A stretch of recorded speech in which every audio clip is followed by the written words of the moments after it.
Ini gue bakal nunjukin teknik entry yang gue pakai selama ini. Konsepnya disebut imbalance. Ini mirip-mirip sama konsep yang belakangan ini lagi rame, yaitu fair value gap.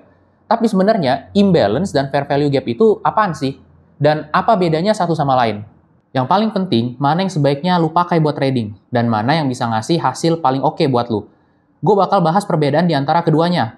Mana yang gue lebih suka, dan gimana cara gue trading pakai itu. Jadi langsung aja kita mulai belajar. Pertama-tama, kita bedah dulu perbedaan antara fair value gap dan imbalance. Kita mulai dulu dari fair value gap. Nah, kayak yang bisa lu lihat di layar, dua-duanya sebenarnya kelihatan hampir sama persis. Cara nandainnya juga sama persis. Dan cara kita lihat mereka di market pun juga sama aja. Jadi, fair value gap dan imbalance itu sama-sama area harga yang masih kebuka. Artinya, pas ada candle gede kayak gini yang ninggalin celah harga kosong di chart dan belum ada candle lain yang nyentuh lagi, itu disebut imbalance atau fair value gap. Contohnya gini, kalau week candle ini turun buat ngetes ulang week candle sebelumnya, berarti itu bukan imbalance. Tapi karena nggak dites, jadi area harganya masih kebuka. Dan konsep ini berlaku buat dua-duanya. Nah, beda fair value gap dan imbalance ada di cara tradingnya. Ini bagian menariknya. Jadi, konsep dari fair value gap itu, begitu market retrace masuk ke area itu, kita cari peluang buy di dalam fair value gap. Jadi, kita ambil posisi buy pas harga masuk ke area fair value gap itu tadi. Nah, kalau imbalance, caranya beda. Kita nggak entry di area imbalance itu. Kita justru nunggu seluruh imbalance-nya keisi dulu. Jadi, yang kita cari itu adalah imbalance yang artinya seluruh area harga kosong yang belum keisi harus keisi dulu. Terus marketnya masuk ke area supply atau demand yang ada di bawah atau di atas harga sekarang. Jadi, kalau contohnya buat entry buy kayak gini, kita bakal nunggu market ngisi dulu area harga kosong yang kebuka ini, masuk ke area demand, baru deh kita entry dan market berpotensi naik dari situ. Nah, kayak yang bisa lu lihat, cara kita ngeliat fair value gap dan imbalance itu bener-bener kelihatan sama. Cara ngeliatnya juga sama persis pas mereka muncul di market. Tinggal pilih aja pendekatan mana yang mau lu pakai buat ambil posisi. Kadang-kadang harga cuma nyentuh fair value gap-nya, terus langsung gerak naik atau turun. Dan itu berarti imbalance-nya nggak sempat keisi sama sekali, dan lu nggak bisa ambil posisi dari situ. Tapi di waktu lain, fair value gap-nya bisa keisi semua. Jadi kalau lu udah keburu buy di bagian atas atau di tengah-tengah area fair value gap, ada resiko lu kena stop loss pas market turun tembus area itu. Atau lu harus rela ambil posisi dengan risk reward yang jelek, cuma buat bisa masuk ke market. Jadi ada plus minusnya masing-masing. Nah, kalau gue pribadi sih lebih milih trading pakai imbalance. Dan itu sebenarnya cuma versi lain dari cara trading imbalance yang ada sekarang, cuma beda penyebutannya aja. Fair value gap sendiri itu istilah yang masih baru. Sementara imbalance udah jadi konsep lama yang udah dipakai dari dulu. Dan ini cara yang paling gue suka buat tradingnya. Sekarang kita bakal langsung buka chart dan gue bakal tunjukin alasannya kenapa gue lebih milih trading pakai imbalance daripada fair value gap. Jadi pertama-tama gue cuma mau bilang, nggak ada cara yang benar atau salah buat trading. Mau lu pakai FVG atau imbalance, dua-duanya sebenarnya bisa aja dipakai.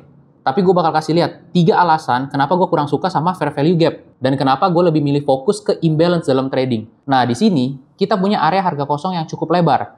Kalau kita mau tandain fair value gap, kita bakal hubungin sumbu-sumbu candle sebelumnya. Kita bisa pakai candle yang ini nih. Atau alternatif lainnya, lu juga bisa pakai candle yang ini. Nah, alasan pertama kenapa gue kurang suka sama fair value gap itu karena terlalu subjektif. Menurut gue, karena fair value gap itu bisa muncul di banyak situasi. Dan celah-celah kayak gini tuh sering kelihatan di antara banyak candle yang berbeda-beda. Contohnya kayak yang ini nih. Fair value gap ini jadi konsep yang agak subjektif buat dijadiin dasar trading.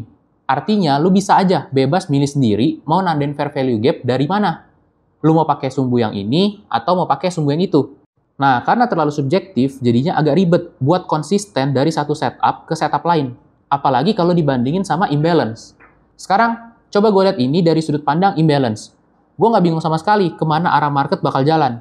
Fokus gue ada di supply zone yang ada di atas ini. Jadi, area harga kosong ini buat gue bukan soal di mana gue harus sell di dalam area itu. Tapi lebih ke, kalau area ini keisi, baru gue cari peluang buat entry short. Makanya, gue lebih milih fokus ke imbalance. Dan setup gue bakal kelihatan kayak gini. Sedangkan kalau trader yang pakai fair value gap, mungkin setup shortnya bakal kelihatan kayak gini. Oke, jadi disinilah letak subjektifnya mulai muncul. Pertanyaannya, kita mau sell dari titik yang mana? Jelas aja ada pilihan buat sell pas market baru masuk ke area fair value gap. Tapi masalahnya, kalau lu sell dari situ, stop loss-nya harus ditaruh di dalam supply zone. Dan itu bahaya banget. Dan jelas juga, risk reward ya pasti jadi jelek. Atau yang lebih parah lagi, kalau lu mau main aman, lu harus naruh stop loss-nya di atas supply zone-nya. Dan situasinya juga nggak jadi lebih baik kalau kita pakai titik tengah dari fair value gap, kayak yang sering gue lihat orang-orang lakuin. Kalau gue entry dari tengah-tengah fair value gap ini, stop loss gue tetap aja bakal ada di area bahaya, atau tetap harus jaraknya jauh banget. Jadi kalau kita mau sell dari supply atau demand zone, bukan dari fair value gap, kita justru nyari retracement yang cukup dalam. Jadi kalau kita tarik dari swing high ke swing low, lu bakal lihat kalau biasanya supply dan demand zone itu muncul di sekitar level retracement 70 sampai 80%. Yang artinya, kalau market retrace sampai 70 atau 80% dari pergerakan sebelumnya, entry yang kita dapat bakal kasih risk reward yang lebih bagus. Karena kita entry dari posisi yang lebih tinggi, dan stop loss kita bisa lebih kecil. Jadi, target profitnya pun bisa lebih besar. Tapi, kalau kita entry-nya dari fair value gap, masalahnya stop loss kita jadi harus ditaruh di tempat yang bahaya, atau malah terlalu gede, sampai nggak worth it buat dapetin risk reward yang bagus. Meskipun kita entry-nya dari tengah-tengah area gap-nya. Jadi, alasan nomor 1 dan 2 sebenarnya simple. Risk reward-nya susah banget buat pas. Di kondisi tertentu, fair value gap nggak ngasih lu peluang dapetin risk reward yang bagus, kecuali lu nunggu konfirmasi pergerakan di time frame kecil di area gap-nya. Tapi bahkan dengan itu pun, karena market lagi gerak di dalam kondisi imbalance, peluangnya tetap kecil, dan cukup sering kita lihat reversal kayak gini. Tapi habis itu marketnya tetap aja lanjut naik, dan akhirnya ke supply juga. Jadi iya sih, lu bisa nunggu konfirmasi di dalam fair value gap, tapi kemungkinan setup itu berhasil seringkali tetap kecil banget. Jadi, dua alasan pertama adalah karena terlalu subjektif, dan karena potensi risk reward dari fair value gap itu sering jelek. Banyak banget setup yang kayak gitu. Nah, alasan ketiga, simple aja. Zona supply and demand yang ada di ujung-ujung biasanya justru jadi entry yang paling optimal. Dan yang sering gue lihat, setup fair value gap itu akhirnya keisi semua juga. Orang-orang yang entry dari fair value gap akhirnya menang juga. Dan mereka ngira itu karena FVG-nya. Padahal kalau dilihat dari chartnya, sebenarnya mereka malah dapat retest dari supply atau demand zone. Yang artinya mereka sebenarnya bisa aja trading langsung dari supply and demand dan pakai imbalance buat nunggu area keisi penuh. Bahkan di contoh yang lagi kita lihat ini, kalau lu perhatiin, ini persis banget sama yang gue omongin tadi. Kalau lu trading pakai fair value gap, dan lu entry dari bagian bawahnya, lu bakal masuk posisi dan harga sempat turun sampai sini. Tapi abis itu, posisi lu malah kena stop loss. Padahal, ini juga nunjukin ada break of structure secara internal. Pergerakan harga di sini bakal bikin lu kepancing buat ambil entry pakai konfirmasi, yang ujung-ujungnya malah kalah juga. Jadi kalau lu ngandelin konfirmasi di sini, atau entry dari titik tengah atau bagian bawahnya, besar kemungkinan lu bakal kalah di trade ini. Atau lu harus masuk posisi dengan stop loss yang lumayan jauh biar aman. Tapi itu juga bikin risk reward lu jadi jelek banget. Sekarang bisa lu lihat, meskipun ada trader FVG yang anggap trade ini berhasil gara-gara fair value gap, sebenarnya dia retest ke area supply dan juga ngisi seluruh area imbalance-nya. Jadi kalau lu masuk posisi pas imbalance-nya keisi dan lu fokus ke supply and demand, hasilnya malah bisa dapat entry yang lebih bagus. Dan lu tetap bisa dapat posisi yang sama tanpa masalah. Itu tadi 3 alasan kenapa gue nggak begitu suka sama fair value gap. Karena subjektif, potensi risk reward-nya kecil, dan karena gue sering lihat supply and demand dan imbalance justru lebih sering keisi sempurna. Tapi jangan salah paham, memang ada beberapa kekurangan dari supply and demand yang kadang masih bisa dikalahin sama fair value gap. Contohnya nih, di sini fair value gap-nya keisi, tapi supply zone-nya malah nggak kesentuh. Jadi kalau lu nyari entry tambahan setelah setup pertama tadi, lu nggak bakal dapet entry dari supply and demand. Tapi masih bisa masuk lewat fair value gap. Jadi emang FVG bisa kasih lebih banyak peluang entry. Tapi menurut pendapat gue, entry-entry yang dikasih FVG itu punya probabilitas yang lebih rendah. Dan risk reward-nya juga lebih kecil. Gue lebih milih ambil trade yang lebih sedikit, tapi dengan peluang menang yang lebih tinggi. Dan potensi cuan yang lebih besar. Kayak setup yang kita dapat dari atas tadi. Dan karena cara kerja imbalance itu jelas dan to the point, kalau kita lihat area harga kosong, ya kita tunggu keisi dulu sebelum ambil posisi. Itu bikin sistem tradingnya jadi simple dan mekanis banget. Beda sama fair value gap yang bisa muncul di mana-mana. Contohnya, waktu market naik ke atas, kita bisa lihat ada FVG kecil antara candle ini dan candle ini. Dan itu bisa bikin kita kejebak mikir, oh market naik nih, mungkin bisa buy dari FVG ini. Padahal itu belum tentu berhasil. Tapi kalau kita lihat dari sudut pandang imbalance, kita bisa bilang, oke, imbalance ini udah keisi. Berarti sekarang kita mau bidik imbalance yang lebih rendah. Misalnya yang ada di sisi kiri ini. Itu cara yang simple dan mekanis banget buat trading. FVG itu juga oke kok. Dan gue nggak bilang itu jelek. Tapi buat gue pribadi, imbalance adalah salah satu konsep yang gue suka buat trading. Gimana sebenarnya cara gue trading pakai imbalance? Nah, itu yang bakal kita bahas sekarang. Kalau gue ngeliat imbalance di market, alias area harga yang masih kebuka, gue selalu nunggu area itu keisi dulu. Kalau range-nya belum keisi, dan marketnya malah bereaksi kayak setup fair value gap, gue nggak bakal masuk posisi. Gue bakal lewatin aja peluang itu, dan langsung lanjut cari yang lain. Jadi gue bener-bener mekanis banget soal ini. Begitu ada imbalance yang kebuka, gue bakal nunggu area itu keisi dulu. Baru deh kita manfaatin pergerakan itu buat masuk ke area supply atau demand lain. Nah, demand zone itu sebenarnya cuma candle indecision yang muncul sebelum ada dorongan naik yang besar. Kayak di sini nih, kita bisa lihat ada candle model doji yang punya rejection di kedua sisi. Terus abis itu muncul dorongan naik yang gede. Kalau kita lihat dari sudut pandang buyer dan seller, area ini nunjukin titik di market di mana buyer lagi ngumpulin posisi. Dan abis itu mereka dorong harga naik ke level ini. Artinya ada volume beli yang gede banget yang terjadi di dalam zona itu. Nah, zona ini akhirnya dianggap sebagai harga diskon yang menarik buat ambil posisi buy.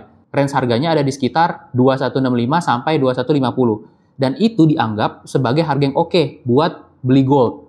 Itu harga yang bagus buat aset ini di 2165. Jadi, market udah nunjukin ke kita kalau mereka nganggap level ini menarik buat dibeli. Dan itu ditandain dengan dorongan bullish yang gede yang tadi kita lihat.